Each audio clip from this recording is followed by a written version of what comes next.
You can hear me okay? Yeah. So, I'm here with Michael Shuman. Michael, thank you so much for taking some time out of your busy schedule to meet and participate in the project. My pleasure. So, as I discussed, I'm going to ask you a few questions. Feel free to answer them or not answer them in any way that you like. Okay. So, how old are you? I am 52 years old, almost 53. Well, almost happy birthday. Thank you. And do you have a political orientation? I would describe my political orientation as green decentralist. And that means that oftentimes I'm sympathetic with progressives, but not all the time. And there's a lot of strands of conservatives that I embrace too: free markets, small business, and decentralization. Great. And how about religion? Do you have a religion or religious affiliation? Historically, I am Reformed Jewish, but I practice very little. So it's really more spiritual practices that I embrace. Great. And you do a lot of stuff. So can you tell us what your job and job titles are? Because there's probably more than one in there. Well, my job title right now, which I've held for the grand total of 6 weeks, is Director of Research and Public Policy for BALI, the Business Alliance for Local Living Economies. And prior to that, for about 6 years, I worked for the Training and Development Corporation, which is a workforce and economic development group based in Bucksport, Maine. But throughout all of these jobs, I have lived in Washington, D.C. And I would say, you could describe my work as sort of divided more or less in thirds. So about a third of my job is running around the country and increasingly outside the country to give talks about why localization is so important for economic development. Another third of my time is doing specific contracts for specific communities. And then I've been working on some larger grants, one for the Gates Foundation on case studies of great local food businesses, one for the Kellogg Foundation on problems with business subsidies and how it's afflicting rural America. And I'm trying to develop a whole new project now around creating local stock exchanges. And in your spare time? My spare time, I have 2 lovely children. Consume all the spare time I have. I bet, and then some. Can you talk about, you're sort of a national person in this movement, you speak to a national perspective. Can you speak about what you see your role is in the independent local community nationwide? Well, I guess in a way, my role has been, theoretician. So prior to this movement forming, I wrote a book in the 1990s called Going Local, Creating Self-Reliant Communities in a Global Age.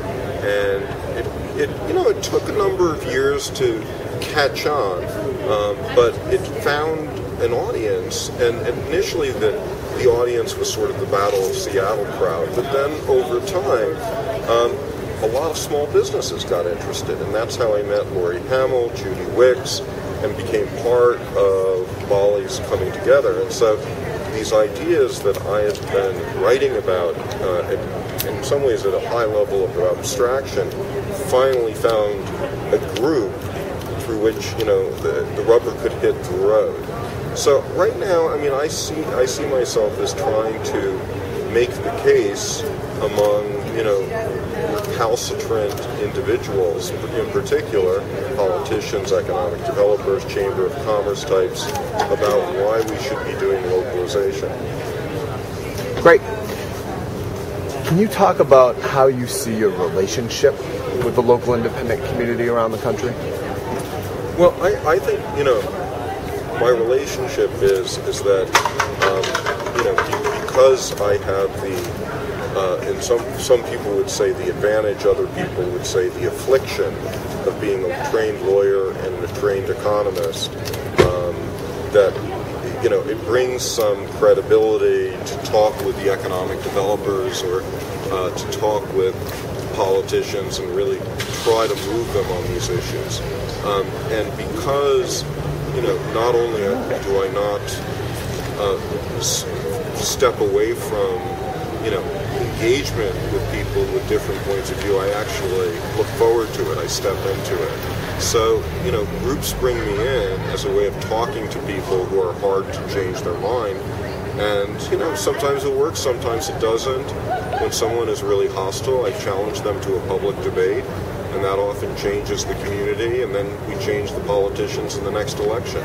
So there's all kinds of strategies that we can deploy here, but I believe that our arguments are so strong that, in 15 years on the bully pulpit, I don't think there's been a single argument that I've encountered that we don't have a good answer for. Great. Good to hear. Next question is sort of fun. The local independent community in America were an animal. What animal would it be and why? Well, so what I have to say is that my answer instinctively goes to my favorite animal and my sometimes nickname, the moose. And there are so many things that I like about moose, but among them are, they don't necessarily seem very graceful, but they are. They don't seem very strong, but they are.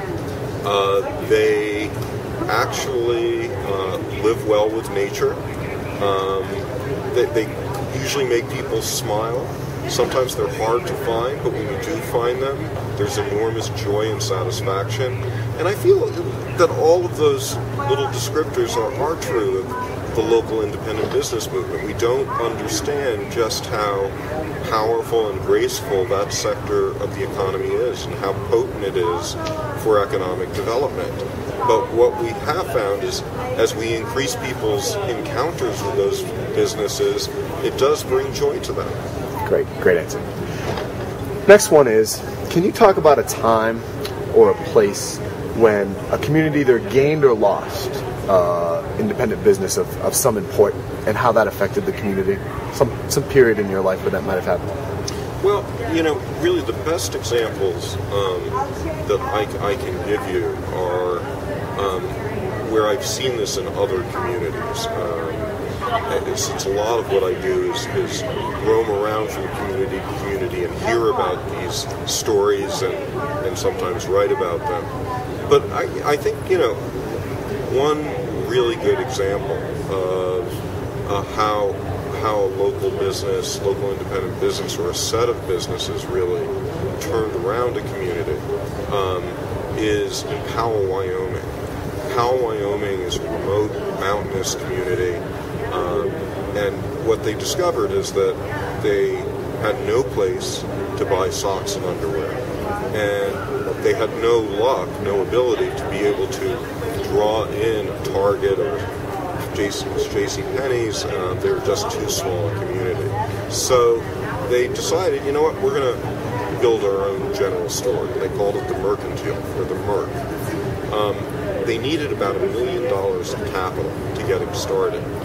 And they weren't sure where they were going to get it, but they had this nifty idea that they would create a small local stock issue. And what that means is that only residents of Wyoming could buy the stock and then buy and sell the stock, trade it. And it was remarkable. They went door to door, sold these stock shares like Girl Scout cookies. They were sold out fairly quickly. And surprise, who now are the most loyal customers to come to the Merc? All of the shareholders. So they built an amazing constituency behind that business. The Merc was profitable in its first year. It has remained profitable since then. It was so successful that other destitute Rocky Mountain communities sort of followed in its path, and other communities around the country are looking at that. So it was a model of several things. It was a model, first of all, if we have a gap in our economy, we can build a business to plug that gap. It was also a model of local stock and saying we can do our finance locally if we're creative about it. And in the face of a financial crisis, it was also a model of how we can start thinking about investing our pension funds differently in our own community. Great.